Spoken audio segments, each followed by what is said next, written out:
मुख्यमंत्री देवेंद्र फडणवीस यांच्या स्वप्नातील हा समृद्धी महामार्ग आता या समृद्धी महामार्गाची सुरक्षा धोक्यात आली आहे। आपण पाहू शकतो की हा समृद्धी महामार्ग बुलढाणा जिल्ह्यातून 87 किलोमीटरचा हा समृद्धी महामार्ग जात आहे।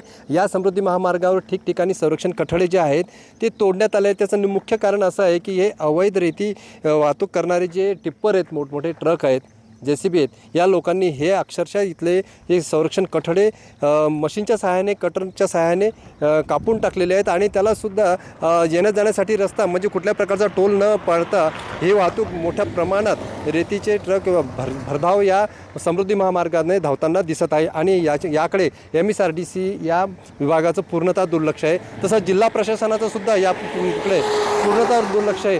म्हणजे RTOच्या रेकॉर्डवर सुद्धा 14 ठिकाणी असे कठडे तुटल्याची माहिती आम्हाला मिळाली आहे, पण अद्यापर्यंत कुठल्या प्रकारची यावरती कुठली कारवाईसुद्धा झाली नाही किंवा हे कठडेसुद्धा बंद करण्यात आले नाही। सातत्याने समृद्धी महामार्ग हा अपघाताच्या विळख्यात सापडलेला हा महामार्ग आहे।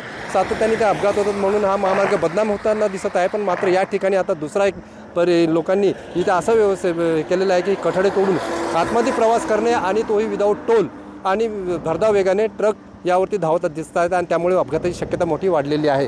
कॅमेरामन सुनील बोरेसह मी संजय जाधव, साम TV, समृद्धी महामार्ग, बुलढाणा।